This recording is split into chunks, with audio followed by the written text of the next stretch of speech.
video I talked about my favourite games that I played last year. And in this video I thought I'd talk about the ones that I definitely did not enjoy playing so much.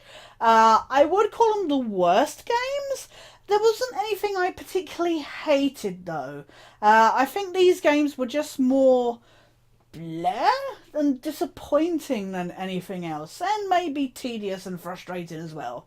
So yeah, I guess you could say these are my top 5 worst games of 2016, but just like I say, bear in mind they're probably not the most awful things ever to be made.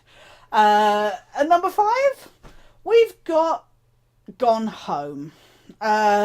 There are a couple, as with on the best titles, because of the restrictions that I've put in place for myself, which you can find out about in my top 5 best games of 2016 if you haven't seen it already. Because of the restrictions I put on myself, I actually found myself with a lot of indie games that I played fresh out of the box that I either liked or didn't like. And Gone Home for me, everybody lauded it with awards and praise and everything like that, and it really didn't do it for me. The fact that there's a trophy to finish it in 60 seconds is just goes to show how easy you can just skip all the bullshit pretty much. I get what it was trying to do, but you walk around, you pick up notes to learn this story and listen to this voice reading out in this, emotional tone. But whereas something like Everybody's Gone to the Rapture really sucked me in, and as much as I kind of put it down, it just stuck with me from a storytelling point of view. It's not that I have an issue with walking simulators. Gone Home for me just didn't do it. I don't know what it was, but I got bored. I played it through twice to check that I wasn't missing anything that might just really get me geared up for it. And I get that it has a very somber tone, and I get that. But it just didn't do it for me. I think the only thing interesting was seeing the nostalgic, Street Fighter and Exiles and all the other kind of 80s, 90s paraphernalia kind of thing. It just didn't do it for me. And I don't even get why other people would like it, to be honest. But, it works for people. If you like walking simulators and games where you're just literally, listening to something telling you the story, then I guess maybe it's more for you. But you know what? I kind of felt that with even The Park, and I enjoyed that way more. Gone Home just didn't do it for me. I'm sorry. And that's why I got to put it at number 5. At number 4, we've got one that will probably surprise people who know me. Was Game of Thrones, the Telltale game. As I said in my other video, I love the Telltale games. Their storytelling, and stuff like that. I love the conversations and how it does feel like you have an impact on the game, even though it does end up being, actually, that was all bullshit. And Game of Thrones does feel like it kind of has a bit more of an impact with your choices. And it's really good to see characters from the show mixed in with this new family that you're integrated with. But it just didn't do it for me. I was bored. And this is 6 episodes long, so it dragged. And in the show, the show is what, an hour long or so? The show, I love to bits. Never bore of it. I feel it gets better and better with each passing season. And that should have transferred into this game. And I know for a lot of people it did, but for me, I don't know what it was. I should have felt immersed in Westeros, and I didn't. And I think I got the worst possible ending, because there was no way I was bloody talking with that smug little shit and sucking up to him. So again, I'm trying to stay away from spoilers. I don't want to give too much away because I completely understand if you guys want to go off and check these titles out. I can't explain it. I sat and played it, and I really Malcolm will tell you. I took so long to play this game. I started playing it, and then I had to go back to it. And I just, I was just like, I actually technically have kind of shot myself in the foot, I realised, with this choice, because I think I started it at the end of the previous year, and actually properly played it this 2016. So I've actually broken my rule technically with this game, but I just the main body of the game I played last year, and that's why I felt it should go on this list. And I was kind of struggling for titles.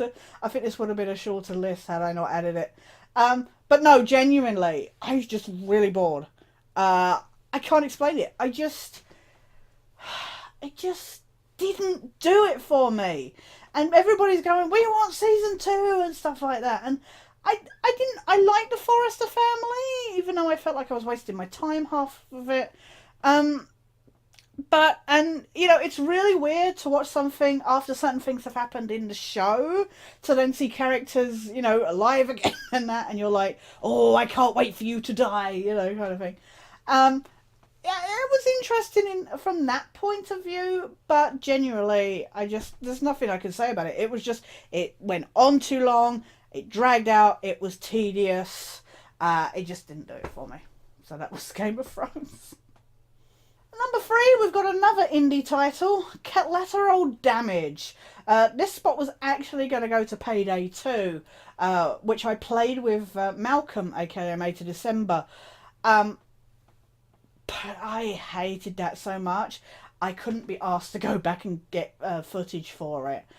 So instead, something even more annoying, Collateral Damage. This I picked up on the American PSN store, really cheap, and I'm glad I didn't pay any more than the couple of quid that I paid, because it's awful.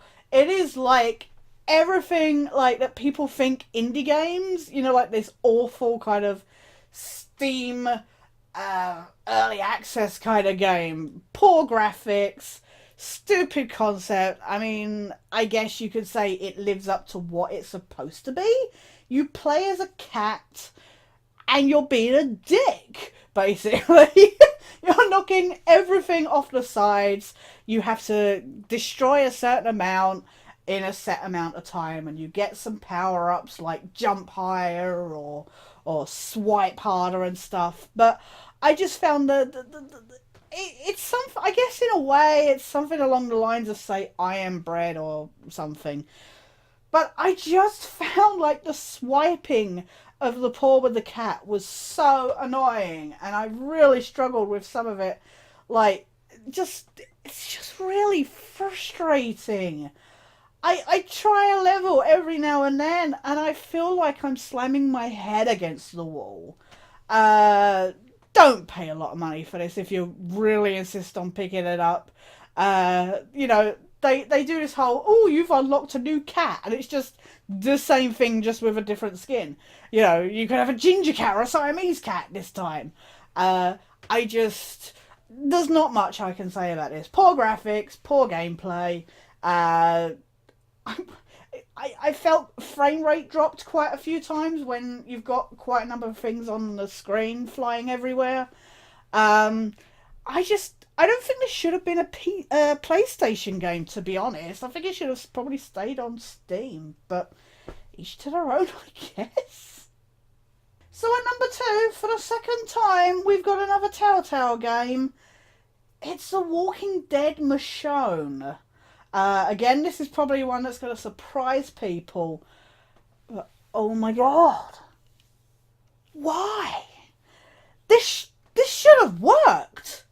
Like Game of Thrones, I guess, in a way. It should have worked.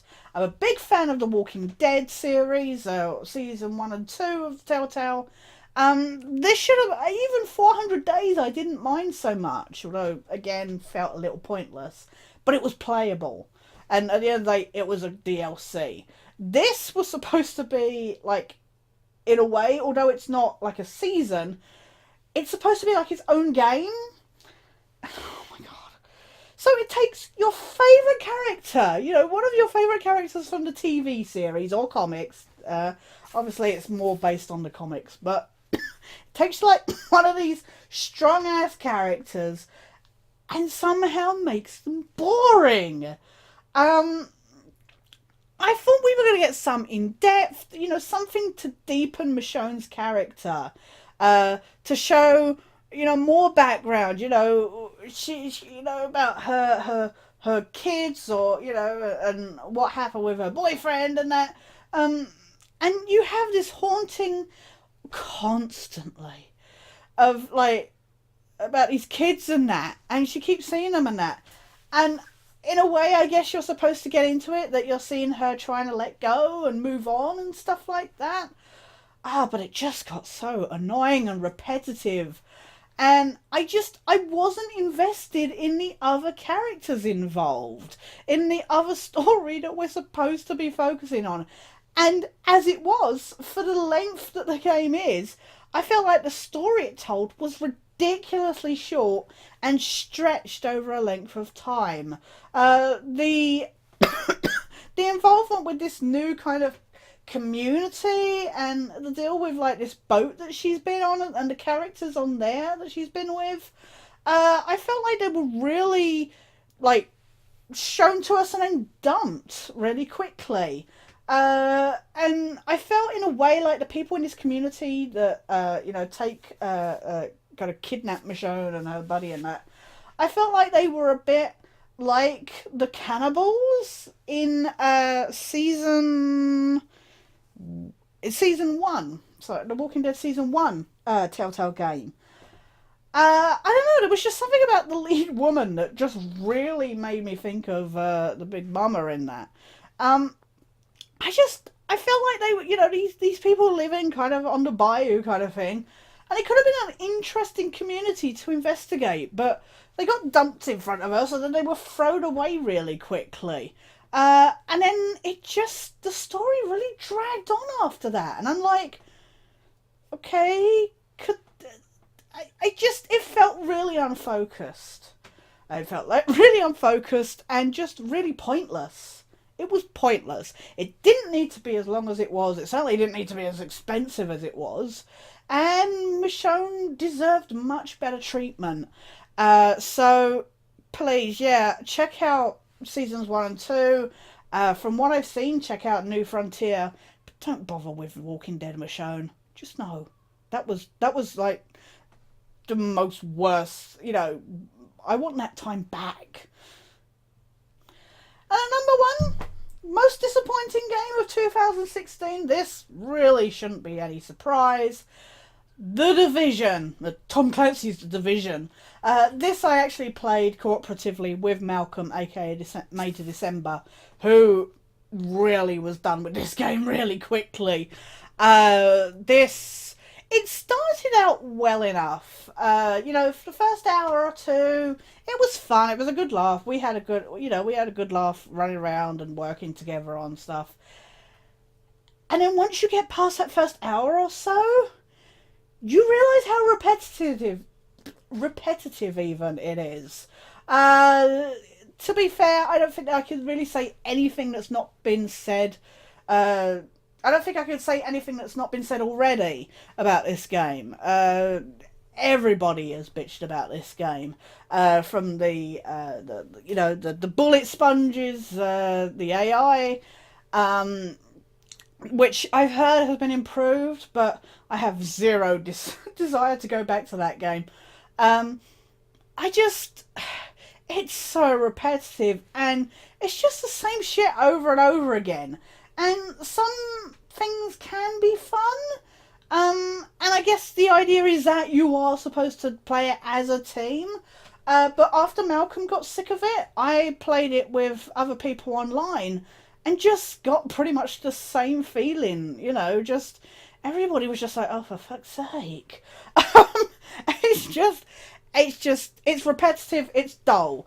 It's certainly not as good graphically as it was made out at E3 previously. Um, and just, I mean, the character uh, choices alone, you know, really limited. I mean, what is the point of giving you the option, you know, the opportunity to supposedly make your own agent if then you have like 6 presets?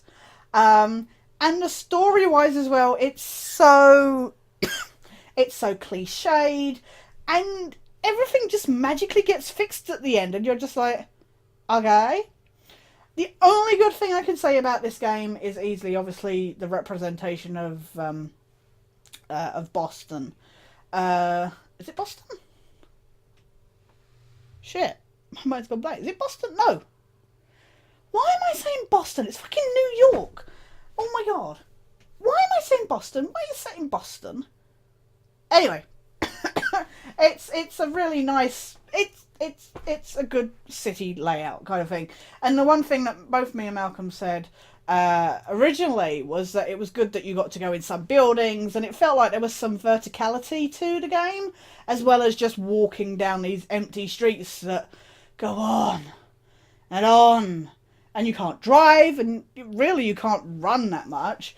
So I mean, you can run like kind of indefinitely, but it just got really tedious. But it does look beautiful, and the layout is really good. So we'll give it that. But otherwise, just no. I think it's an interesting like foundation for what could have been. But as a game, you know, a full priced game on its own, just no. Just I don't know. I don't know what else I can say about that game. That, like I say, everybody said it, and to be honest, that is why easily it was number one for me. Something like No Man's Sky may have ended up on this list, but to be honest, I knew it wasn't going to be my kind of game, and when I played it, it was pretty much everything I expected it to be. So that's why that game didn't end up on this list. That is why we ended up with a couple of indie games instead. But those were my most disappointing games. Please share your thoughts. If you played any of these games, please let me know what you thought of them. I'm not saying... These are just my personal thoughts. I get why people might like them, but for me personally, I just found them a waste of time. But, yep, that was my list. I'm sorry I've been a little all over the place and kind of struggling for things to say. It's really difficult when talking. It's not like I can say outright that these games are awful, because they're not. So when a game is just very blah, it's like, what do I say? It just didn't do it for me. So it's difficult to say anything beyond that. And especially, as I said, trying to stay spoiler free in that can be difficult. But anyway, I've blathered on enough. Thank you for watching this video. Please, thank you even for sticking with it if you have to this point. Please take care. Please check out my other videos. Please share your favourites and least favourites of the year. And let me know what you're looking forward to this year. Literally in a couple of days we've got Resident Evil 7 coming out. And there's a good number of games over the next few months that I'm really looking forward to playing. South Park, The Fractured Butthole just can't come soon enough. But we'll see what any of those are like, you know, at the end of 2017, if anybody's interested in seeing that. But for now though, guys, please take care and see you somewhere down the line.